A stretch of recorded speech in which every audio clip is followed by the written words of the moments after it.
We're back for our daily NBA best bets here on Saturday, December 27th. We've got a good amount of games today, and we're looking to build off the momentum we had yesterday with the NBA, hitting on everything other than, well, we went 3-2. Other than the Blazers blowing it in the second half, and then, not rising to the occasion for Zachary Ricochet. We did all right yesterday, looking for better results today. This is the final day where the NBA best bets are being posted at 5 a.m. because tomorrow college basketball is back, so our college basketball best bets tomorrow return at 5 a.m. on Sunday, and then, of course, the NBA best bets return to the normal time slot of 7 a.m. But anyways, folks, before we get into the video, make sure to hit that subscribe button down below for some more daily NBA best bets here on the channel. Again, I mentioned it earlier, but college basketball best bets return tomorrow. NFL best bets were posted yesterday, and our best player props will also be posted later today at 3 p.m. Pacific. You're not going to want to miss that video, but predictions and best bets have already been posted this week for NFL Week 17 action. And then also our college football playoff predictions are going to be out Monday. Our college football predictions for the rest of the games this week are already on the channel as well. So go make sure to check out all that content we've got going on here on the Greedo Plays channel as we move on now to the first of our 5 best bets today for the NBA, kicking things off with the earliest game of the day,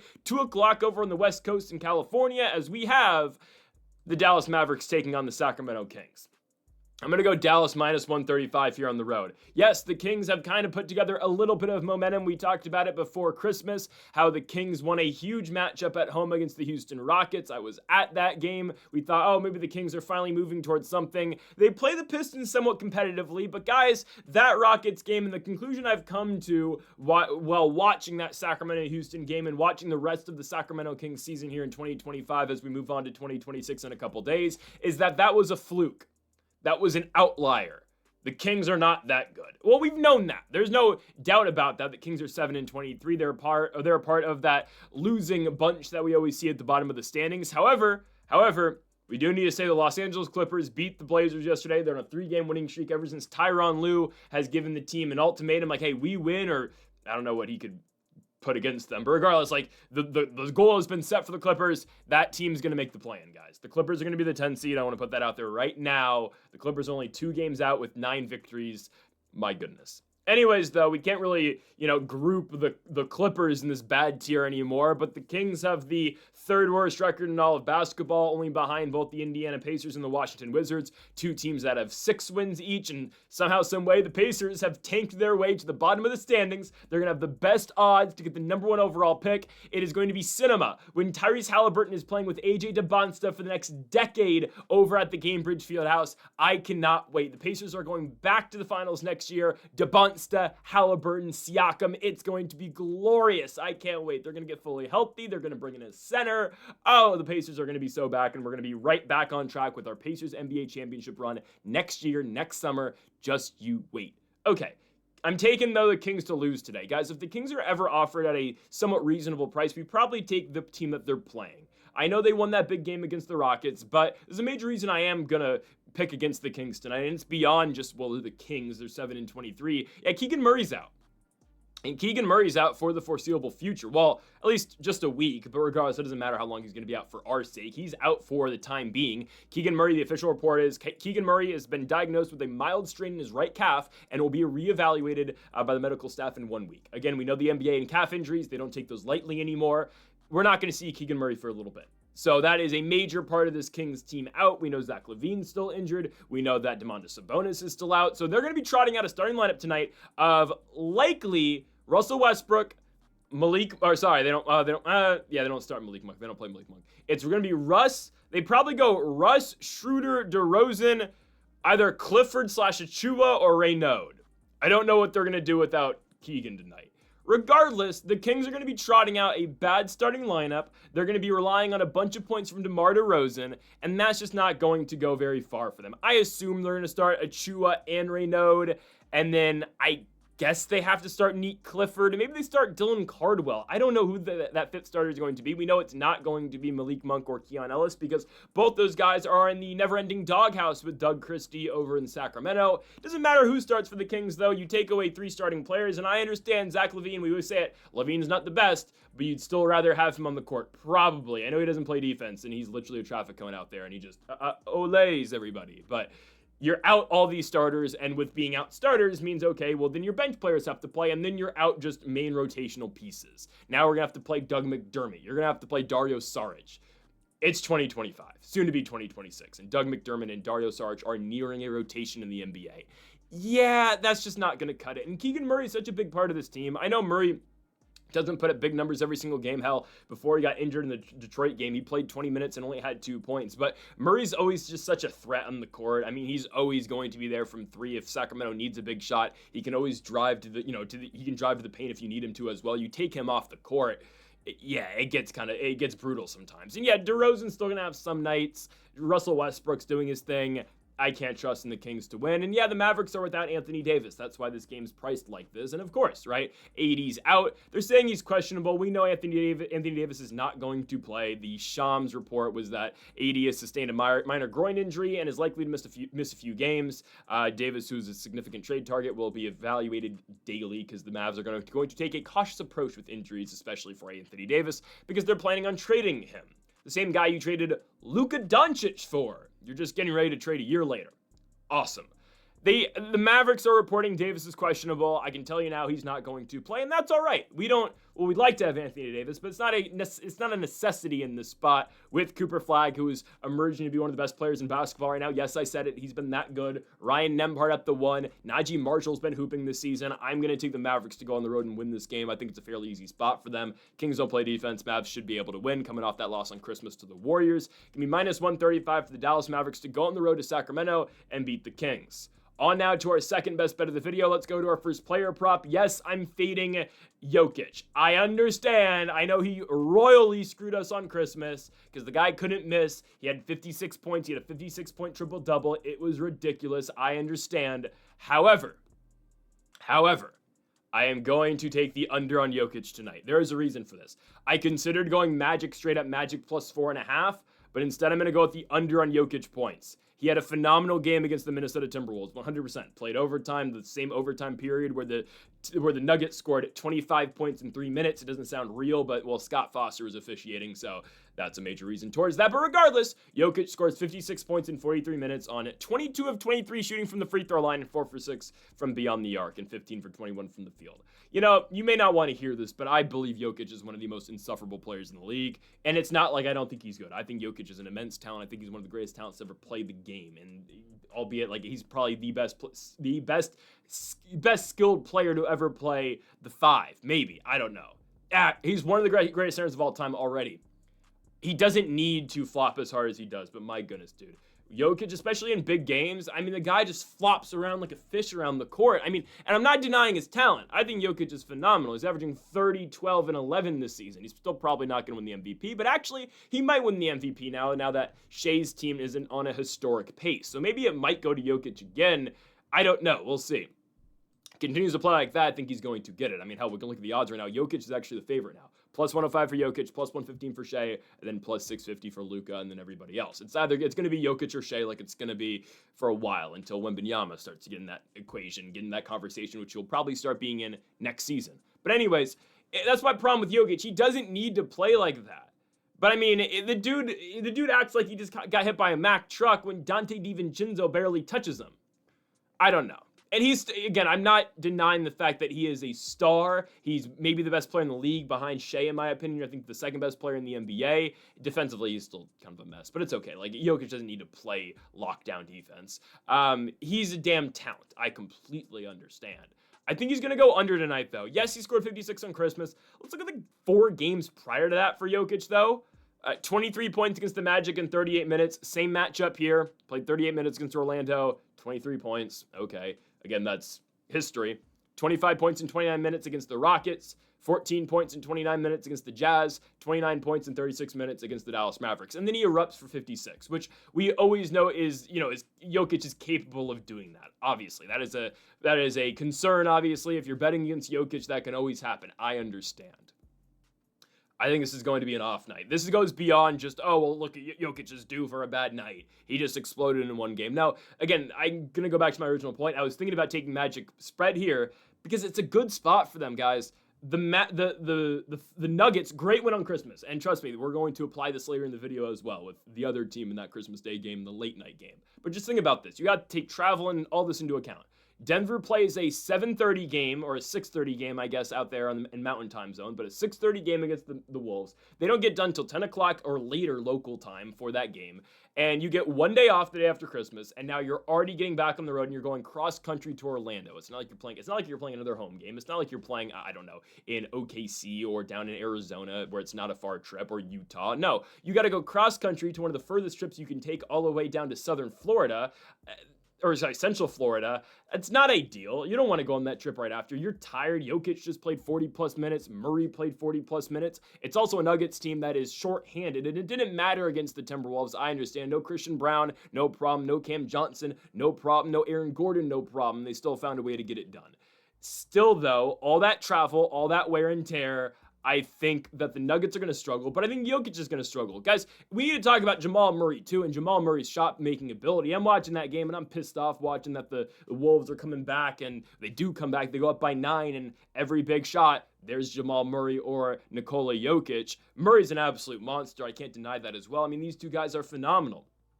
I just believe in a spot like this, all this travel, you're tired, your legs are heavy after playing 40 plus minutes in a game that you did not want to lose on Christmas Day against another top team in the Western Conference. By the way, Timberwolves have a worse record than the Lakers. Just want to put that out there. And I'm not going to lie to you, I'm ringing the alarms currently on Los Angeles, and I'm not very happy about that team. But anyways, right, Nuggets really want to win that game. They absolutely do so. And now you got to go on the road and play Orlando, a Magic team that is all right.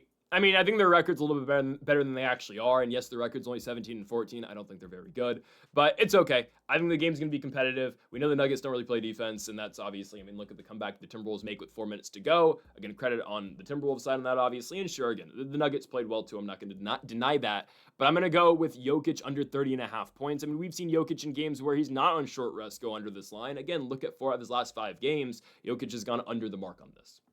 Just want to put that out there. He just scored 56. We can't really expect 30 plus tonight, in my opinion. Give me Nikola Jokic under 30.5 points on the road in Orlando, Florida, against the Orlando Magic. On now to our third best bet of the video. We move to our second moneyline slash spread. I just combined slash and spread. Spread play of the day. Let's go now to South Beach, Florida. We just did a Central Florida game. Let's now go to Southern Florida for the Miami Heat and the Indiana Pacers. This is a blowout. Absolutely a blowout. This will not be a competitive basketball game, guys. The Heat have struggled. I understand. They're a 16-15 team, currently 8th place in the Eastern Conference, as of course we have the Heat, Bulls, and Hawks in 8, 9, 10 in a row, like they always are every single season. If the Magic do lose today, by the way, we're back to normalcy in the Eastern Conference with the play-in, with the Hawks, Bulls, Heat, and Magic every single season. The big four, I guess, in the play-in. But anyways, this game shouldn't be close. Heat, Pacers.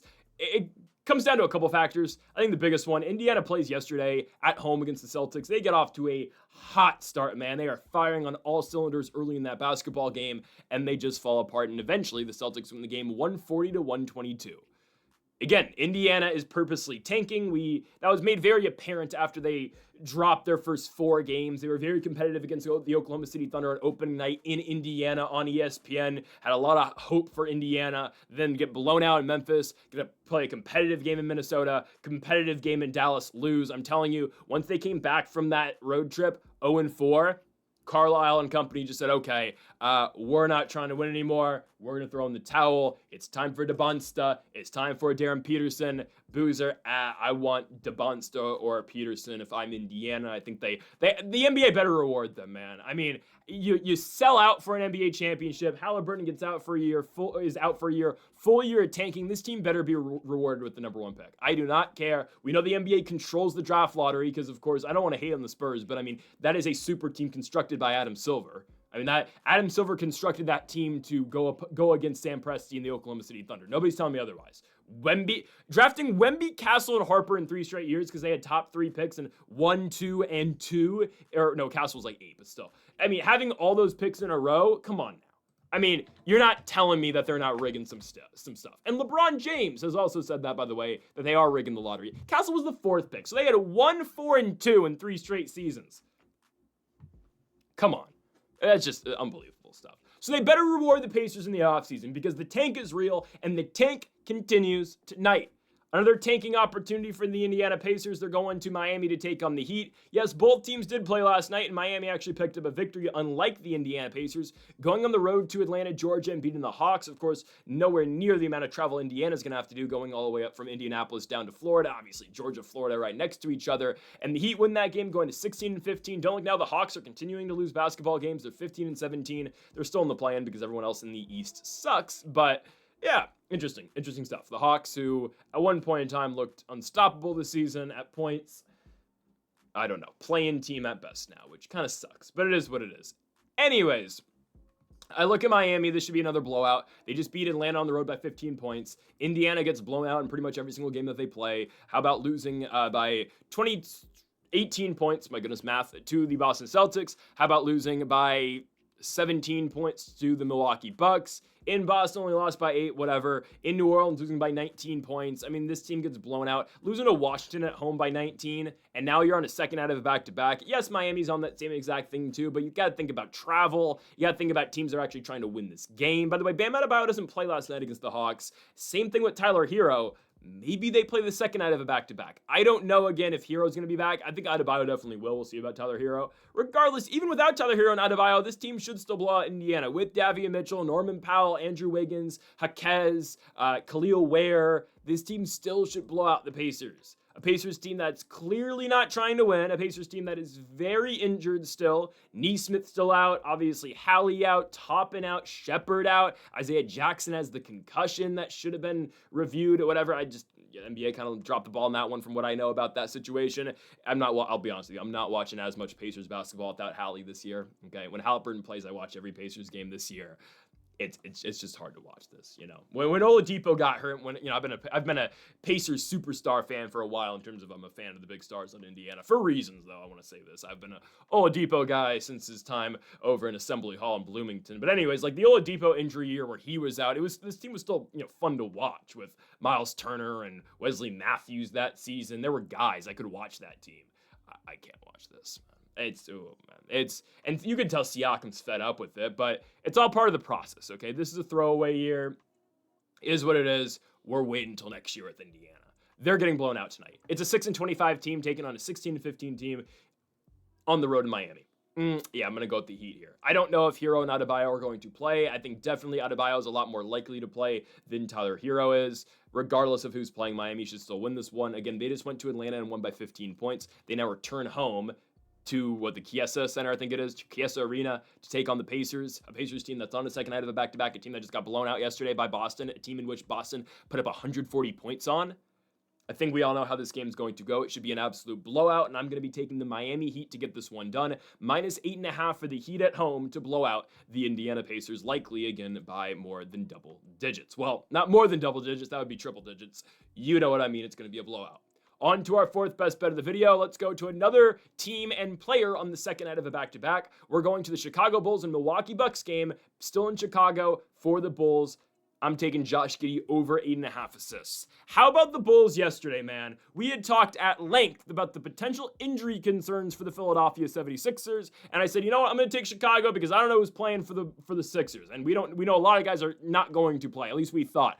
Edgecombe randomly plays. Embiid plays. Barlow, Walker, Grimes, they all play, and the craziest one, again, is Joel Embiid, who I thought there was no chance Joel was playing. The way that they've managed Joel Embiid, I was like, no way, no how. He plays. And how about the Bulls, man? Still finding a way to win against the team I like quite a bit in the Eastern Conference in Philadelphia. I still like the Celtics more. I think the Celtics are winning the East. Anyways, how about them, man? The Bulls. I'm telling you, don't sleep on Josh Giddy. Don't sleep on Chicago. When Giddy doesn't need to be number one in terms of scoring, he does it all. Josh Giddy, again, not a great stat line from him, 12, 6, and 11. But if you watch the Bulls play, and Giddy did not have a great night shooting at all. He went 3 for 12 from the field, 1 for 6 from beyond the arc, hit a three-pointer in the first quarter, couldn't hit one for the rest of the game. But if you watch, again, how the Bulls play and how Josh Giddy plays, he touches the ball in every possession. He's facilitating everything. I mean, everything runs through Josh Giddy. And the Bulls pull off a huge victory. They're losing the entire game for the most part. They're up big, not big, but they're up early in the first half. Sixers pull away towards the end of the second quarter. Third quarter, fourth quarter, for the most part, is is always Sixers, it's just the Sixers winning, Sixers up, the Sixers will go on, this is how this game went. Sixers went on a run, 10-0 run, 8-0 run, Bulls would then go on a run. Sixers go back on a run, Bulls would go back on a run, but ultimately the closest the Bulls would ever get would be like a 5-point deficit until the final 2 minutes of the game. Final 2 minutes of the game, Chicago completely takes over. Bulls dominate Philly in the final 2 minutes of that one. And now 5 consecutive wins for Chicago to get back to 500 at 15-15 with the potential game to go over 500 tonight against the Milwaukee Bucks, which they will likely do. Now, Giddy assists tonight, I feel like, is pretty solid. We need 8.5, so obviously we need 9 assists tonight out of Josh Giddy. Look at his last 3 games, 11, 15, and 12. The assists have been there and a lot more consistently there for Josh Giddy recently than the rebounds have, because now with Zach Collins back and the Bulls running sets now where Zach Collins and Jalen Smith are on the court at the same time. So when Vooch comes off the court, they put both Jalen Smith and Collins on the court. They put Smith at the 4, Collins at the 5. And those are 2 guys who, I mean, Jalen Smith has played center before. He played center in Indiana. Like, this is a guy who should be playing the 5, but has a better 3-point ball now, can let that one go. Same with Zach Collins, who they both shoot 3s now. And guys who can stretch the floor, obviously, like Vooch can, but they can also get rebounds. They're way bigger, obviously, than Giddy is. And all fairness, Giddy's a huge guard. He's 6'7", huge point guard. But still, it's harder for Giddy to rack up, huge rebounding numbers now. Okay, that's where the assists come now. I mean, Giddy's going to still fill the stat sheet regardless of who's on the court, but the assist numbers out of Josh Giddy have been absurd. 3rd in the NBA currently in assists, only behind Jokic and Cade Cunningham, above guys like Luka Doncic and Jalen Johnson, who's an RA machine, obviously, over for Atlanta. Giddy has been, and it's just how the Bulls play. Every single possession when Giddy's on the court, he's moving the ball up court. The passing ability on this guy is absurd. He's going to find you underneath the basket. I mean, there was a sequence in that game against Philadelphia early where it looks like Josh Giddey's going to pull up for a 3-pointer, a mid-range shot, and he completely, goes up for a jumper at the last second, no lookish, just dimes it underneath the hoop, I think, to Kevin Huerter or Zach Collins, who was wide open, regardless of who it was. But it's to the point where, Giddey's going straight up, where Maxey completely sells on the shot fake, and then Giddy just dumps it off down low. He is a phenomenal passer, dare I say, one of the best passers in the association right now. And I think as long as his teammates hit shots, which they were doing, Josh Giddey had 6 assists in the first quarter. So as long as other guys hit shots, we're fine here with Josh Giddey, trust me. And the way the Bulls are playing right now, everyone's shooting a hot basketball. 5 consecutive victories. Obviously, they had that game a week ago where they scored 150 points on the Atlanta Hawks. Everyone's shooting a hot basketball right now. Kobe White, Matas Buzelis, Vucevic. How about Huerter, Jalen Smith, Zach Collins, Dosunmu, Trey Jones, and Giddy are never on the court at the same time. But everyone that Giddy's on the court with can shoot. And it's just find the open shooter. I mean, it's as simple as some possessions. Josh Giddy drives in. Okay, where do we get a double? Where do we get a switch? I pass out, wide open 3, bang. I mean, the offense doesn't get started without Josh Giddy. And maybe, maybe the team's playing better because Patrick Williams isn't seeing the floor anymore. Not to call the guy out, even though I just did. Guys, that Patrick Williams does not fit this Bulls team. The rotation they're running right now, and I've been a heavy critic of Vooch main this season because Vooch has just been mid. Let's just call it how it is. If he continues to play like this, I think he's not a good defender, not a good rebounder, but it is what it is. Vooch is playing well enough, and this is a great matchup for the Bulls. You're taking on the Bucks. No interior presence. Miles Turner is going to have his 2 cool blocks per game and do nothing else down low. The Bucks are horrible. We understand they're 12-19, just a bad basketball team all around. Still without Giannis Antetokounmpo, who may get traded, may not get traded. I don't know. Bulls should really dominate this game, and Josh Giddey at the same exact time should be able to go over 8.5 assists. Again, it's as simple as looking at his last 5 games. He's reached this one in 4 of his last 5 outings. 11 assists against Cleveland, 12 assists against Atlanta, 15 against Atlanta the second time, and 11 in his last game just last night against Philadelphia. I'm not really too concerned about the second night of a back-to-back. The Bulls are playing with momentum. They force you to play fast against them, and that's what they should force the Bucks into as well. By the way, Milwaukee did play yesterday, too, on the road in Memphis. It's a little bit of a trip from Tennessee to Illinois, so I'm going to take the Bulls and Josh Giddey tonight. Give me Giddy over 8.5 assists at home at the United Center against the Milwaukee Bucks. On to our final best bet of the video. So you remember we said earlier about the Christmas matchup between the Denver Nuggets and the Minnesota Timberwolves, and we were kind of fading Denver and especially Jokic in his spot in Orlando. Well, we're doing the same thing with the Minnesota Timberwolves. Will they beat the Brooklyn Nets? Probably. They're a minus 460 favorite. I'd be very surprised if they didn't win this basketball game. But asking them to cover double digits and asking them to win the game by 11 points to me just feels like too much. Again, I would be shocked if Minnesota did not win this basketball game, but the Brooklyn Nets, like the Utah Jazz, I need to take Portland off the list of the sneak. No, they still are. even though they're pissing me off right now, and Ajiva's been pissing me off, and the Blazers in general pissed me off last night, they're still a tricky team where, yeah, they'll put up a fight. And how about Utah yesterday? How about the Utah Jazz? They don't just cover against the Detroit Pistons. No. They win. What did I say? What did I say about the Utah Jazz? Nobody wants to go to Elevation and play that team, especially in the middle of a long road trip, and you've been on the road for a while. That's the last team you want to play. They are they're the crappy version of the Denver Nuggets. Keontae George, game-winning shot. Come on now. How about the Utah Jazz? It is tough to go play in the Delta Center at altitude. So again, the Nets kind of fit that same mold of just tough, scrappy teams who score a lot of points. It's them. Obviously, it's Utah, and I guess Portland. But, Portland doesn't shoot like these two teams do. Anyways, and the Bulls, obviously, people know who the Bulls are. You're not going to go into a Bulls game and say, oh, well, this team sucks.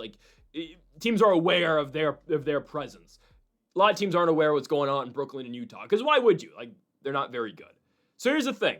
Brooklyn should be able to put up points tonight against the Minnesota Timberwolves, and 10.5 points to me just feels like too many. Brooklyn's won 3 of their last 4 games, beating the Milwaukee Bucks, losing then to the Miami Heat, but then picking up back-to-back wins going into this game against the Toronto Raptors at Barclays, and then just recently on the road in Philadelphia, winning by 8 points. It's a fully healthy Brooklyn Nets team, and we'll go over the youth that's on this team. Obviously, Cam Thomas has returned as well, which I don't know, we'll see, or he's returning tonight, excuse me.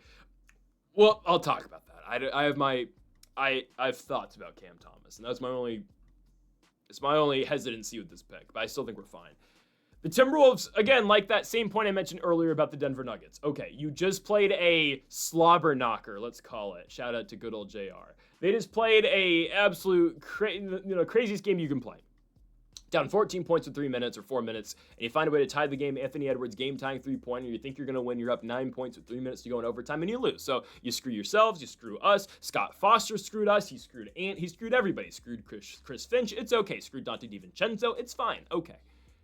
You play that game, though. You play an overtime matchup. Ant's playing 40 minutes. Randall's playing 40 minutes. Gobert's playing 40 minutes until he gets ejected, or not ejected, fouls out. You're playing hard 40 minutes of basketball plus in that game. Okay, now you got to go back home, which is not that far of a trip, obviously, but you got to go back home to Minnesota, and now you got to get yourself excited to play the Brooklyn Nets, a team that you think you're going to just handle, a team you think you're going to steamroll, because, it's the Brooklyn Nets. Ant's questionable, by the way.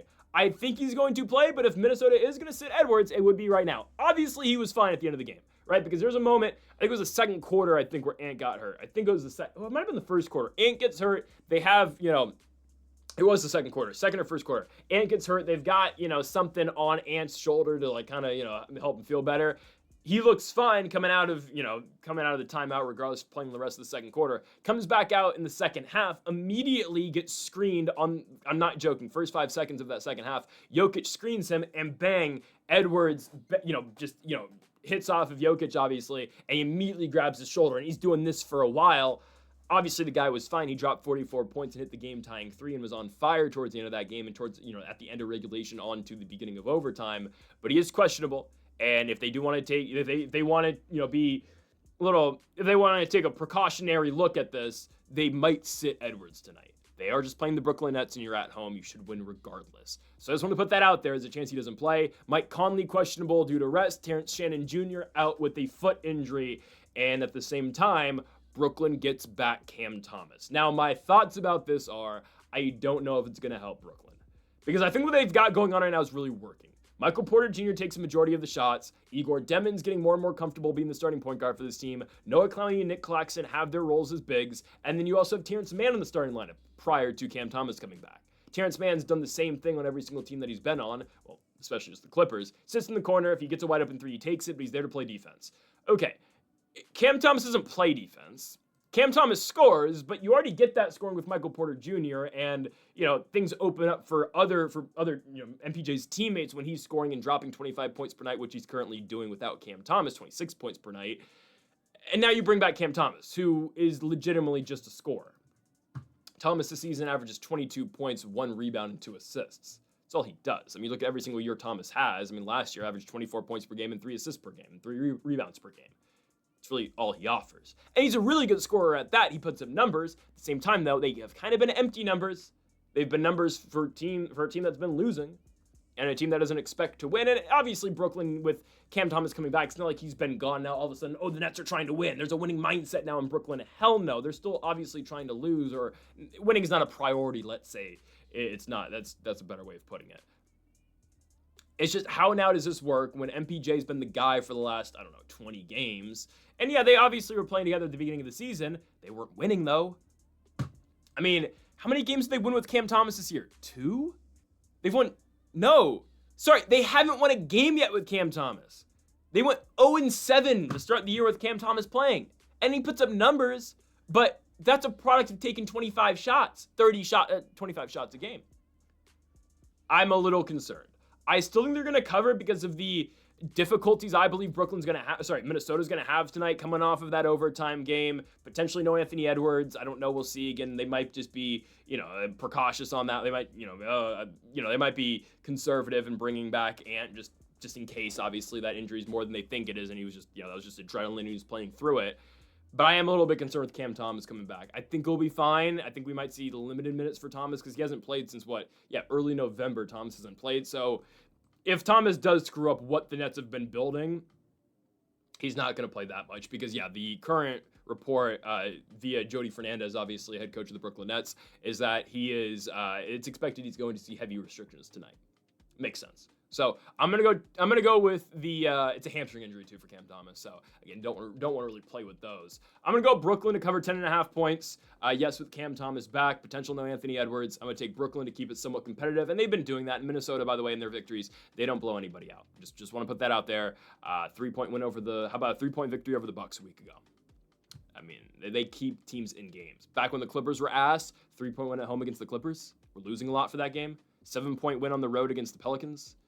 They keep teams in games. I'm going to go Brooklyn to cover 10.5 points on the road at the Target Center against the Minnesota Timberwolves. Folks, thank y'all for watching our NBA Best Bets here on December 27th. If you haven't yet, though, make sure to hit that subscribe button down below for more. Make sure to leave a like if you did enjoy the video. Make sure to comment if you did disagree with any of the picks. We'll be back tomorrow for more daily NBA Best Bets and the return of our college basketball Best Bets tomorrow as well. Folks, thank y'all for watching, and Mamba forever.